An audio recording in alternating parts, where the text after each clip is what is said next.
but even there to be watching out a little bit how controlling the martial art. I think you were a martial arts uh, mixed martial arts. Do you do or I did mixed martial arts for about a year ish. yeah? So I did a lot of kickboxing and Muay Thai Okay, and jiu-jitsu and wrestling. Yeah. yeah, yeah. Okay, yeah, Yeah. yeah. Uh, yeah, I know a lot of people do martial arts and they really can develop your competence and skills, but even there, I think the teacher will make a difference and the group will make a difference. Makes a huge And difference yeah, because it forms the relationships you build when you're drilling techniques and then sparring with each other, right? So, yeah, I mean, rule number one of sparring is never injure your sparring partner, right? And that's a yeah, huge blow to autonomy if you think about it from like the SDT perspective, right? yeah, yeah. So, coaching and gym practices are extremely important because at the end of the day, you want people to come back to your gym to feel like they're growing, right? And if Yeah, yeah. because the two other elements of competence and relatedness will kind of come as like a big side effect to being good at martial arts on your own, right? Because Yeah. martial arts are very collaborative. They're uh, I don't want to use the word intimate, but they're very close No, together no, in it's terms really of interesting.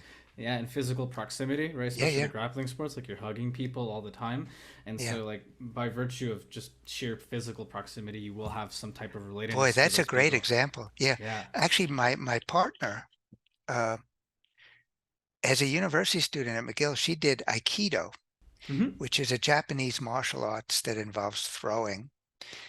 And she did that when she's 18 and she's in her 50s. And that became like one of the best parts of her life because, and men and women did it together. You would throw, it wasn't all just split by sex, and they learned to use a stick or something as well.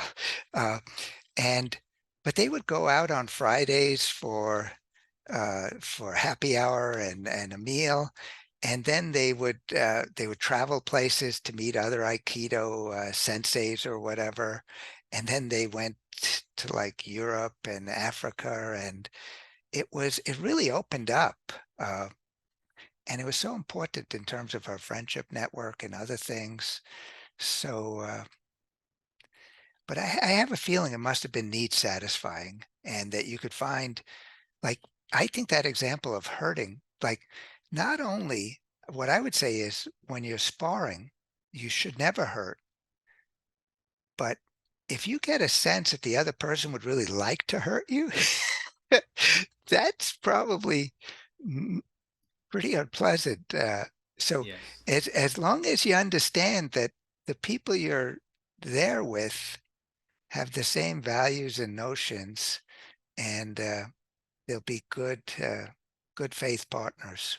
Yeah, That's yeah, and it goes even beyond that because like if you have the reputation of being the hard sparring partner, it's very likely that no one will want to spar with you for one, and then yeah, for two, also like you don't want the coach to spar back with you in that type of manner because then it just becomes it's very deleterious and aggressive, right? And it's not yeah, a yeah. good look for anything like that. But just And to add people on, won't want to stay in the yeah, in the exactly, right. dojo if the coach is always having to beat down the Yeah, most competitive, ornery guy in yeah. the group. It's very delicate, right? And Yeah, then to add on to the anecdote you brought up, another thing that really helps with relatedness and competence is when you do competitions together, right? Is like you yeah, go out as a team, you coach each other while they're on the mats. I mean, you're literally like yelling at each other across like a gym or a yeah, yeah, gymnasium, and it's really like need satisfactory in that sense because you're also developing your own autonomy because you're going there through your own will, you're paying for it, you're yeah. taking the time out of your weekend to go there, or I, even just I I flying love out. that point. And one of the things that my students and some other people have done is we've looked at where you're getting the autonomy, and often it's not from like your manager or your coach. It's actually from your peers.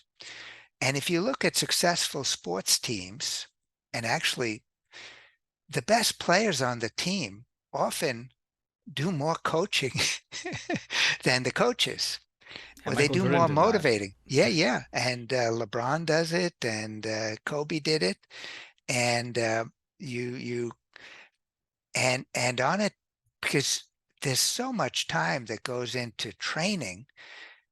If you have colleagues that help you train, that's really important. And it's good for the team. And I love what you describe. And there's a sense of pride when the other people in your group are doing well, Mm-hmm.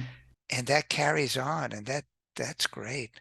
I'll tell you that running a research lab, uh, the last thing I want are intensely competitive people who like to shoot down others' ideas and who are always interested in showing that they're the smartest, because that creates a very bad atmosphere in a research group.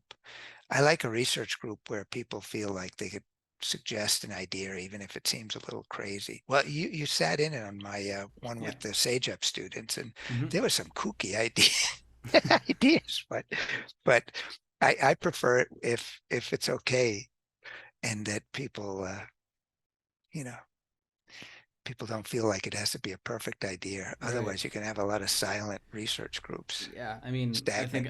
I think another important part of autonomy is actually the freedom to make mistakes, right? And Yeah. if Oh there's an my. environment that doesn't allow that, you're it's just totally growth stunting in a very kind of ugly sense, right? Because you're not I allowing agree. those parts of people where like they need to they need to know whether this is good or not, right? And it's also very Yeah. harmless to propose ideas that are maybe off the mark, but like that's all they are is just off the mark. They're not actually like harmful or anything like that. Yeah. So, No, I agree.